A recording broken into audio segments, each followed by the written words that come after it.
I'm humbled by my pain. I'm humbled by not just so profound, the feeling of emotional, physical, any sort of pain when you really sit with it. But like the feeling of it, but really it's the truth that lies underneath it. Good morning, brothers and sisters. Today I would like to share with you the value, I guess it's a little bit of a retread on something that I talked about way earlier, but the value of pain and suffering. One of my favorite sayings to say now, I forgot where I picked it up, or if it's even like a direct quote from somewhere, but it's almost like my my shadow work, my inner child work, all these different things that I've been doing, I'm like suffering into awakening. I'm suffering into my higher self. I was correctly identified by an old friend as a pain alchemist. And since then, I've just been on this like crazy spiral of like learning about like what alchemy is beyond the historical transmutation of ascending lower metals to higher metals, but how that was even kind of occulted from the more deeper hidden spiritual truths of alchemy, which is all about how Carl Jung went into it, dealing with your own shadow and whatnot. But this goes further than the practice I've been on for the past year. This goes straight back to my childhood. I've been through so much pain, whether it's physical parental abuse or emotional abuse by being isolated as like the weird kid or rejected by people that I was romantically interested in. This goes all the way back to childhood. Like I started my romantic tragedy arc in kindergarten. And little did I know at that time that I had yet to meet my twin flame. And that's something that I could talk about in another video eventually, maybe. But here I want to talk about something that's very grounded and very practical, which is my pain, and how I've learned to alchemize my pain, how I've learned to take things that break me down and make me feel weak and hopeless and lost, and turn that into my greatest strength. So one of the major ways that I've learned to alchemize my pain, I learned around the time that my mother died in 2006. And that was to turn my inner world into song. Whether it was, because I was a teenager at the time, dealing with relationships ending, social drama with friends, maybe something political. I was a punk rock kid when I was younger, so it was very easy for me to be angry, frustrated, or I guess like more emo, whatever. So a lot of that aggressive energy that I clearly was not communicating to anyone, especially with a social mask, because the social mask I decided to adorn was one of the public figure.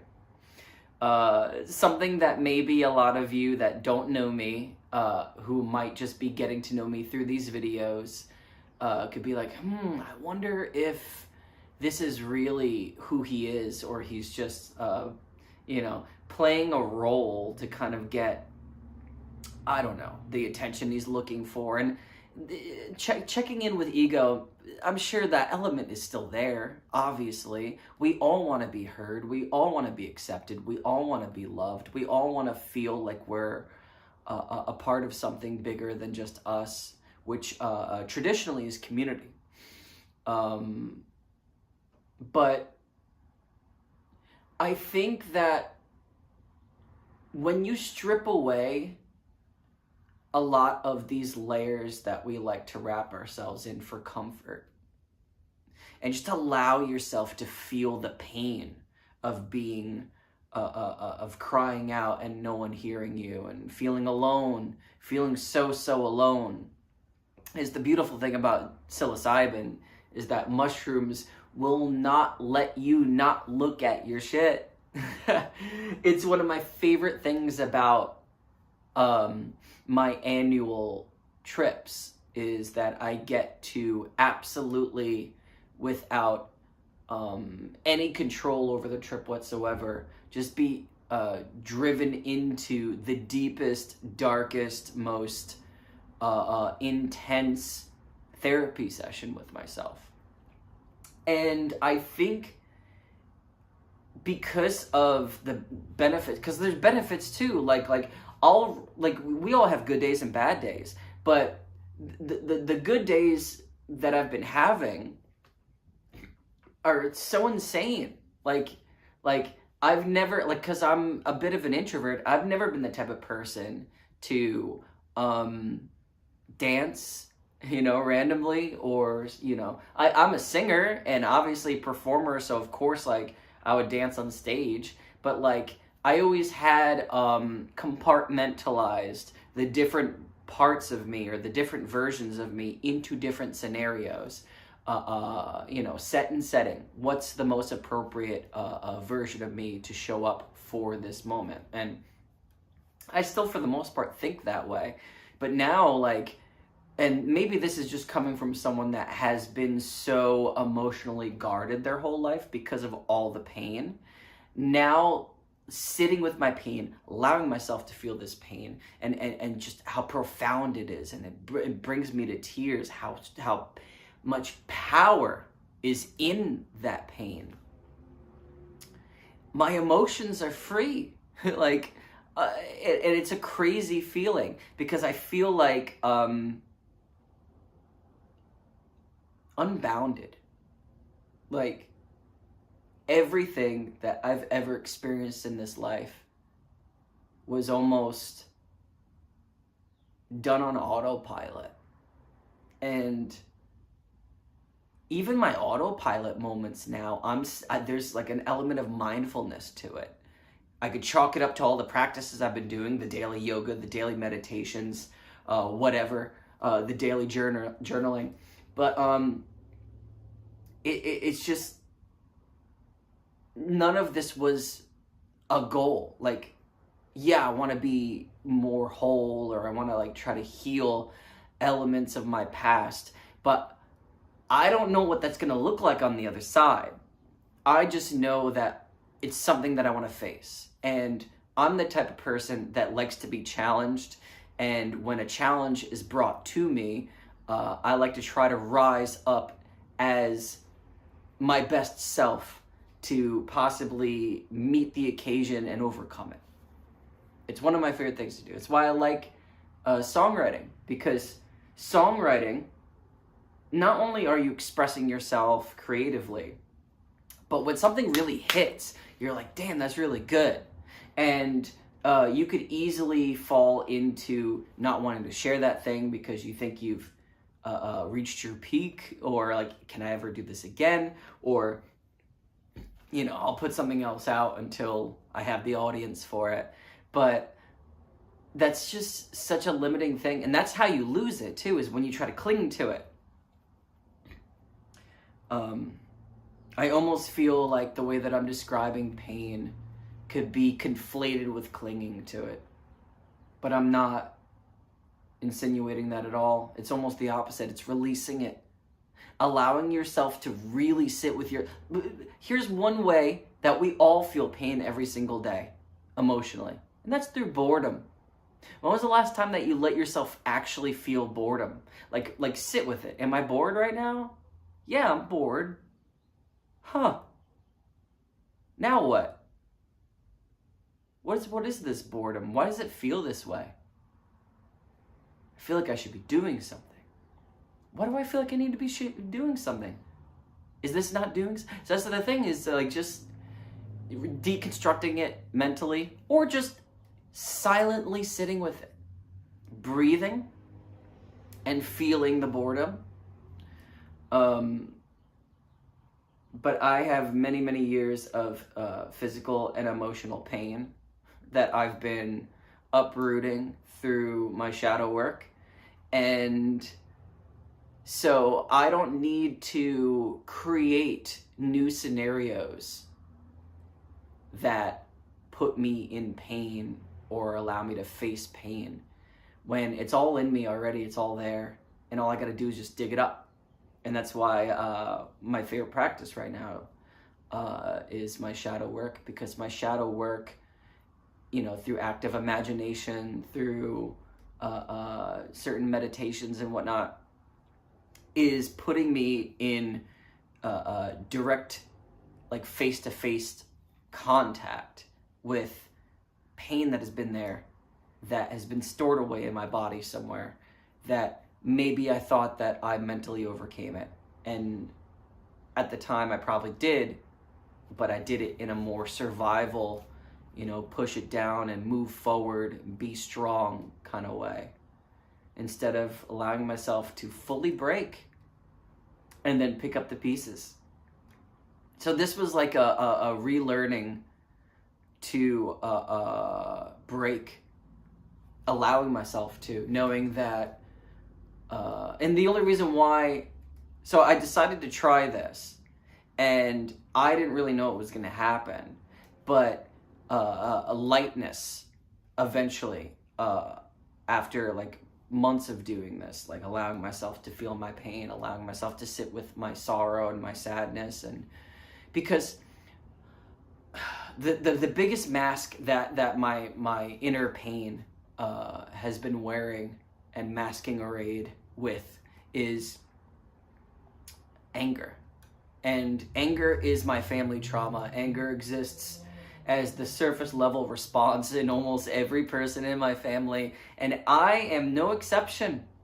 Even though I'm still doing the work and I'm making such progress, I will still catch myself on off days being very easily irritated by anything and taking things more personally than I should, especially things that have nothing to do with who I am, that have nothing to do with what I'm doing, and probably have nothing to do with me at all, and I'm just seeing it. And like I've said in a previous video, a lot of our judgments of things that we don't like, and also things that we do like, but a lot of these judgments are just projections about how we feel about ourselves. And we notice a thing that it actually exists within us in someone else, and that triggers us because we are actually deeply connected to that thing, but we don't want to be. So we put it on that person, and that person is the embodiment of the thing that we don't like. That's not me. Ugh.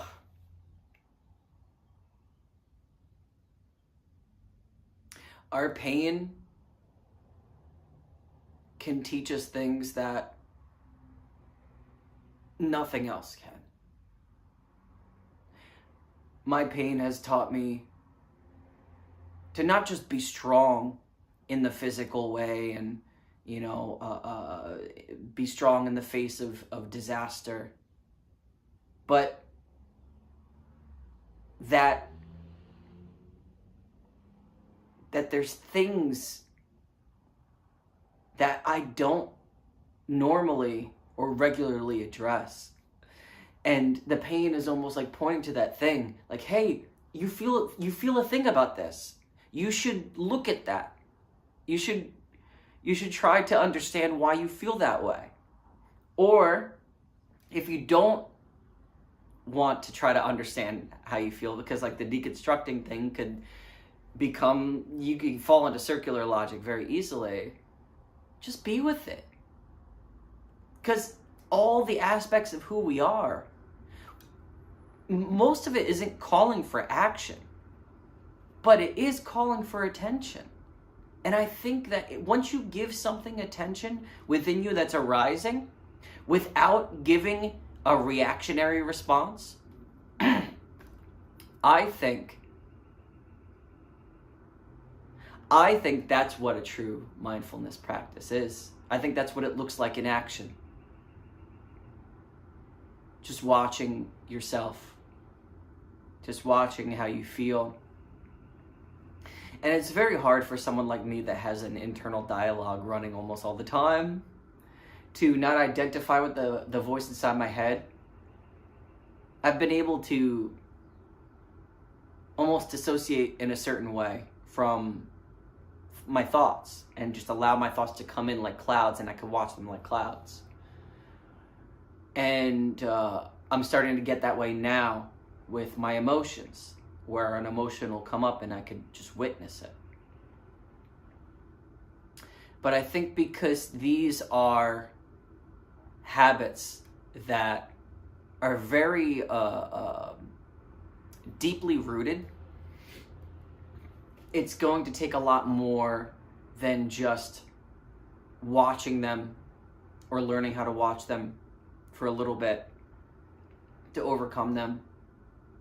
And I don't even think overcome is the right word. Maybe just properly integrate and be with them. Maybe that's what it is. Whether it's pain, sorrow, sadness, anger. Heck, you could even do this with happiness. All the positive stuff that we want to feel. But just to keep it as simple as possible, allowing myself to feel shitty when I feel shitty has heightened all of the moments that I have when I feel great. Maybe I'm just creating an extreme dichotomy between the two, where my lows feel even lower and my highs feel even higher. But I don't think the extremity of the two is separate. The experience within a moment is a separate thing, obviously. But like, I wouldn't say like one day I have a good day, one day I have a bad day. I could, within one day, experience really high highs and experience really low lows. And what if the only reason why I'm feeling more high or low is because I'm feeling more in general, because I'm allowing myself to feel it all. And that's the whole point. That's the whole point, to allowing yourself to feel. But in alchemizing my pain, I mentioned certain things that I do, right? Like meditating, yoga, I'm a songwriter. But another way, I like to be with my body now. There's certain foods that I prioritize eating, making stuff from scratch. I also intermittent fast. So, because I want to feel my body. And one of the things that really brings my attention to my body is hunger. And I'm not talking about the kind of hunger you get when you smell a food and you're not hungry and that food smells so good it makes you hungry. That's appetite. I'm not listening to appetite, because appetite is the thing that can't be satiated. Because you could smell really good pizza after eating a whole pizza, and as long as you don't feel absolutely sick to your stomach after eating a whole pizza, you could be like, wow, that smells really good, I could really go for that. Even though your body's like, please God, no. But, and there's a little bit of pain with that. There's a little bit of pain with being hungry. But that pain brings my attention to my body, and my body starts to like, almost like, not tense up, but like certain like muscles and things in my body start to wake up because my attention is being brought to my body. Now, if we're just like eating stuff all day, or we're just eating whatever we want, and there's no like regimented schedule or some kind of like daily ritual that you do, and you're kind of just like going straight off impulse, you're not really going to feel in your body at all. And the only thing that's going to bring your attention to your body is discomfort and pain. But the impulse will be to distract yourself from that. But not distracting yourself from your pain really allows you to alchemize all of the gold that exists underneath it all. Because not only are there like personal mental revelations that you could have, but like I have, but you could also develop a very, very stern, deep inner strength that you personally probably didn't realize you had or thought you had the capacity of. Because when I was a little kid, probably even in my teens, I didn't really have a strong body, a strong will, any sort of discipline. It took my mom passing away, which was one of the greatest pains, if not the greatest pain of my life. What am I saying? It definitely is the greatest pain of my life. That pain raptured me into awakening. And I don't mean spiritual awakening, like I started meditating and all that stuff. I didn't know about any of that at all in 2006. It raptured me into awakening of myself, and that I can be an active participant in this world instead of just a slumbering consumer. And that's not to knock the consumers. We're all consuming something, so we're all technically consumers. It doesn't have to be of products or food or whatever, but we all participate in some sort of way. But maybe there was always a primordial fire within me that was asleep, that needed that deep pain to wake it up, to ignite it. And I'm realizing throughout my whole life that the deeper my pain is, as long as I'm resilient, the more growth I see from that. All of my growth comes from my pain. At least some of the greatest personal achievements that I've made have come through my pain. It's not easy to write and record a record yourself. It's not easy to meditate every single day, do yoga every single day, work out every single day. It's not easy to do any of these things. It's not easy to let yourself feel pain or sad or miserable, allow yourself to sink into that. It's not easy to do any of these things. But when you're brave enough to do it, you realize you're more than strong enough to handle it. So, thank you guys for listening. If you have your own pain/healing journey, I'd love to hear all about it in the comments, and I'll see you in the next video.